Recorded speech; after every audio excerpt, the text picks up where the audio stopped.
To repair the relationship with my beloved wife, we both ended up taking a rather long detour. But we won't be separating anymore. This time, I want you to listen to my roundabout love story. I'm Bob Conley. At the age of 26, I met Lisa Yoder at my co-worker's wedding.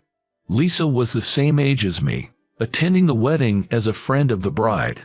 When I saw her from the groomsmen's seats giving a toast on behalf of the bride's friends, I was, to say the least, completely smitten. Her navy dress and stylish updo were just too beautiful. Love at first sight. I ended up telling my co-workers about it, and thanks to the newlyweds introducing us, I was able to get to know Lisa. Then, at the age of 26, Lisa and I got married. Lisa came from a father-daughter family, but she had cut ties with her father. Turns out my father-in-law had a hard time holding down a job and was fond of gambling. Lisa, who lost her mother at a young age, lived with her father but seemed to have faced many hardships. By the time Lisa became a high school student, her father had stopped coming home frequently, and she moved out as soon as she graduated from high school. Since then, she seemed to have survived on her own while working part-time jobs. Knowing her past, I wanted to marry this strong woman and make her happy. So, at the age of 26, Lisa and I got married. But our life after that was not all happiness. Lisa got pregnant shortly after our marriage. We both wanted children, so of course, we were overjoyed. But she miscarried before she could enter the stable period. We could have bounced back after one miscarriage, but 2 consecutive ones really wore Lisa down. At the recommendation of our obstetrician, we had some tests and found out Lisa had infertility. It seems she could get pregnant but would repeatedly miscarry or have stillbirths. The cause was unknown. I'm sorry.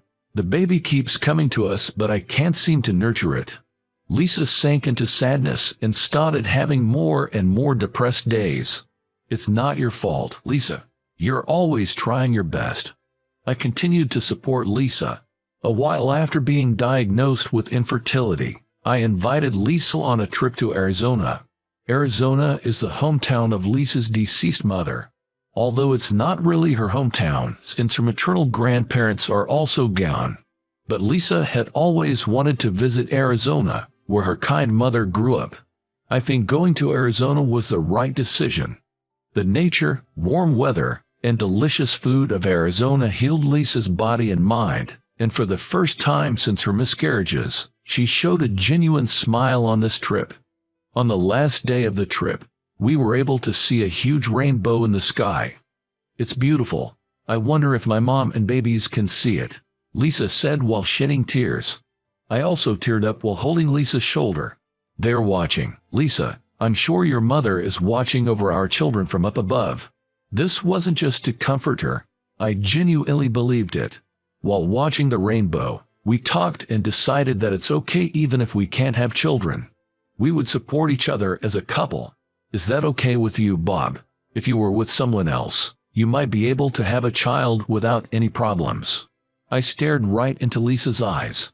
I didn't want her to misunderstand. I didn't marry you because you could give me children.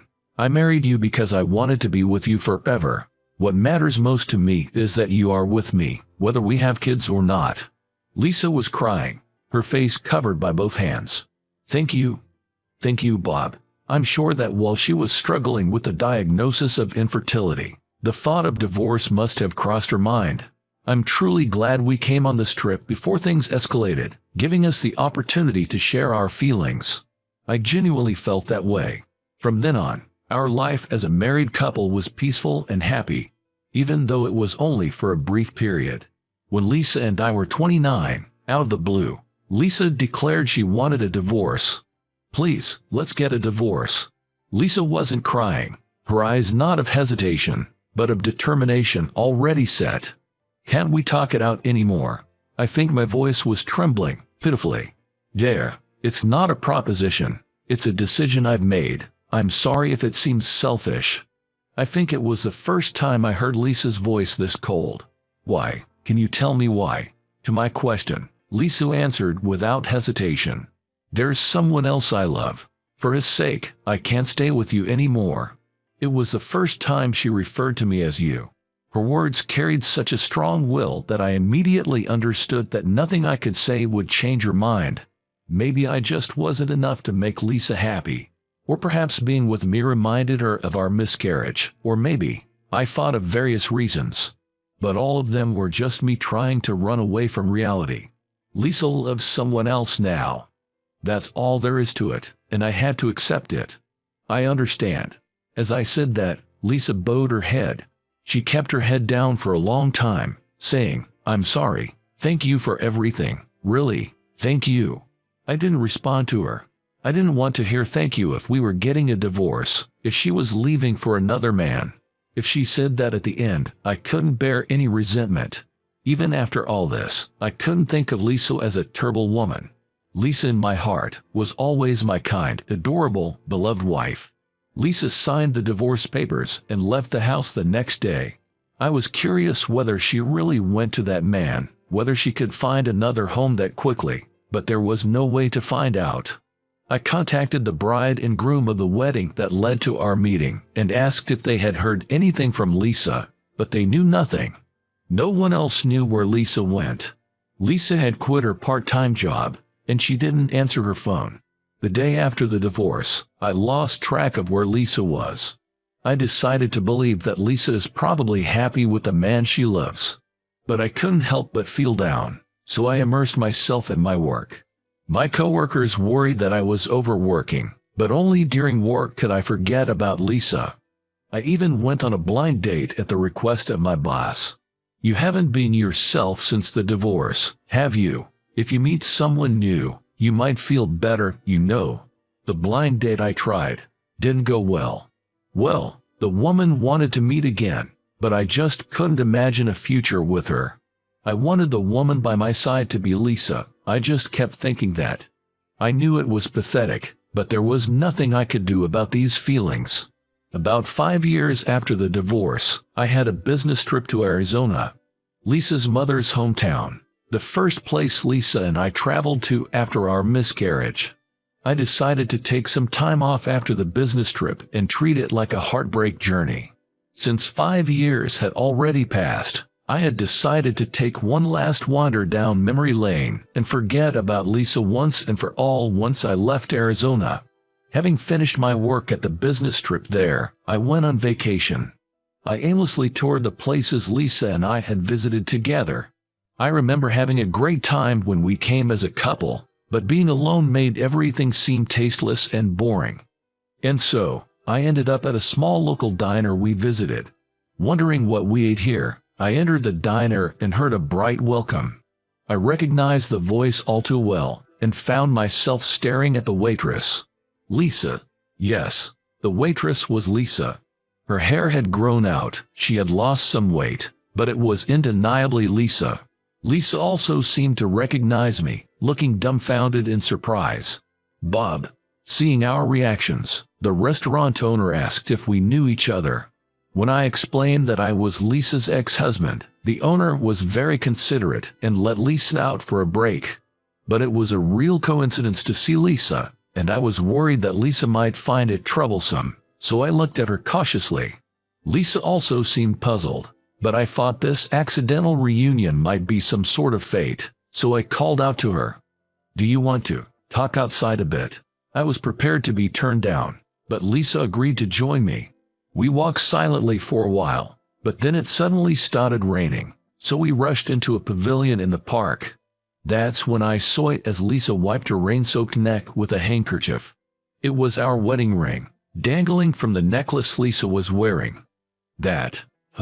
I pointed at Lisa's necklace. That's our wedding ring, the one we chose together. You said you'd met someone else, so why are you wearing it as a necklace? Caught off guard, Lisa quickly covered her necklace with her hand, but it was too late. And Lisa wasn't wearing any ring on her left hand. Perhaps she hadn't remarried. And why was she still in Arizona? Maybe there was a reason for our divorce that I didn't know about. That's what I was thinking. After all, would she lose so much weight if she was happy with someone else after leaving me? Lisa didn't seem happy at all. Even though I accepted the divorce because I wanted Lisa to be happy, Lisa, isn't there something you haven't told me? I couldn't forget about you these past 5 years, but I want to forget about you. That's why I'm touring Arizona again. But I can't go back to New York like this. Why are you still cherishing the ring? Was the real reason for our divorce because you found someone else? Please, I want to know. I'm begging you. When I bowed my head, Lisa said nothing for a while. But perhaps understanding that I wasn't going to back down, she finally began to talk. The truth is, I got a call from my father. She hadn't told her estranged father where she was living after we got married. But my father-in-law had managed to track down Lisa's location and had apparently called her. He had lost a lot of money gambling and had racked up debts, so he asked Lisa to lend him some money. Of course, Lisa turned him down. But gradually, the frequency of contact increased, and it seemed that calls started coming into her workplace. Furthermore, these calls weren't just from her father, but also from unknown men claiming they had lent him money. It appears her father even threatened Lisa. If she continued refusing, he'd take it up with her husband. I was in the dark. Why didn't you come to me? Nothing happened. You must have been scared. I've probably already caused enough trouble for you, Bob, by not being able to have kids, haven't I? On top of that, I didn't want to worry you about money because of the debt. I didn't know if this was going to be a one-time thing with my dad asking for a loan. If there's a chance that this could go on indefinitely, I thought it would be better to separate from you, Bob. After 5 years, when I learned of Lisa's feelings, I felt utterly helpless. Lisa must have been heartbroken at the persistent contact from her father. At the time, I was living day to day without even realizing it. Lisa made the decision to divorce, thinking of me. Feeling like I've only ever scared and troubled you. Lisa, it makes me hate myself. Are things still the same? Are you still getting calls from your father? Lisa sadly shook her head in response. It seems her father had passed away a year after our divorce. He'd always been a heavy drinker, apparently, and he'd fallen down the stairs of a bar while drunk, which was the cause of his death. At the same time, his debts disappeared, and the calls demanding money stopped. I felt a little relieved when the debt was gone, but still, when even such a terrible parent died, I felt a little down. It's strange, the ties of blood. But I thought, that's just Lisa's kindness. Usually people would not be sad to see their detritus, neglectful parents go. Lisa, even after our divorce, remained as kind as ever, I realized. But if her father had passed away, all of our problems should have disappeared. If only she had contacted me then. As if reading my thought, Lisa said, actually, I asked a friend to check on you, Bob. When I did, I heard from her that you were having a matchmaking meeting with your boss's daughter. I thought I shouldn't get in your way anymore and I couldn't contact you. I asked that friend to keep my situation a secret and didn't tell her where I was living. No, you've got it wrong. That was just a favor for my boss. I went because I had to. Of course I turned it down. There was no need for me to panic since I had a matchmaking meeting during the time we were divorced. But I rushed to make excuses. I didn't want to be misunderstood as having a successful relationship with the person I met. Apparently, my feelings for Lisa haven't changed. And I had a feeling that was hard to describe when I found out Lisa didn't divorce me because she hated me. Lisa, I still love you. I always will. I want you to be with me again. Lisa shook her head while trembling. The debt issue has been resolved, but my infertility hasn't healed. I didn't want to cause you financial trouble, but more than that, I wanted you to be a dad. You're good with kids and you're kind. But if you're going to be a dad, it can't be with me by your side. I gently put my hand on Lisa's trembling shoulder as she cried. You know, if I could, I wanted to be the father of our child. But that was just, it would be nice if I could kind of thought. Didn't I tell you before? What's most important is that I want you by my side, now and always. Being a couple with you is what matters most. Just then, the rain stopped and a huge rainbow appeared in the sky. It was like the rainbow we saw together when we went on a trip to Arizona after Lisa's miscarriage. Lisa seemed to remember that too. That time as well, when you took me on a trip, we saw a rainbow just like this one. I said without taking my eyes off the rainbow. Yay, that's right. We decided then and there, watching that rainbow, that we'd support each other. I wonder if this is a coincidence. Huh, what do you mean?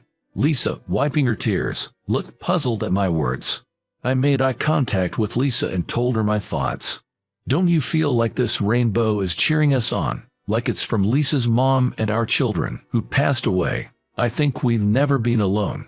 I believe Lisa's mom and our children have been watching over us all this time. Let's stay together. I'm sure it'll be okay, because they're all with us. As I said this, Lisa smiled and squeezed my hand tightly. When I think about my mom and our kids watching over us, I can't lie about how I feel. I feel the same way. I've been thinking about you, Bob, all this time. I hugged Lisa tightly at that moment. I've wanted to do this with you for the past 5 years. I was a little worried when I hugged her again after such a long time because she had lost weight. I've been waiting for this for 5 years. Just as Lisa wished, I held her tight. After a while, Lisa began living with me again. We also got remarried. When we got remarried, we went to formally greet my parents again. And that's when Lisa spoke up right there. I will never let him feel sorrow again. I will make him happy, she declared. I was moved to tears when I thought back on the past 5 years. Lisa gently wiped away my tears with a handkerchief. I'm sorry for all the tears. It's okay. I'll be right next to you to wipe them away from now on. Despite being a man, I cried hard at her words.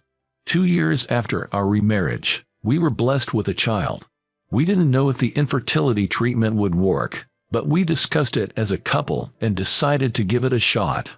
Holding our newborn baby, Lisa said to me, "Thank you for finding me again. Because of you, I got to meet this child. I was the one who wanted to say thank you. I will protect Lisa and our child.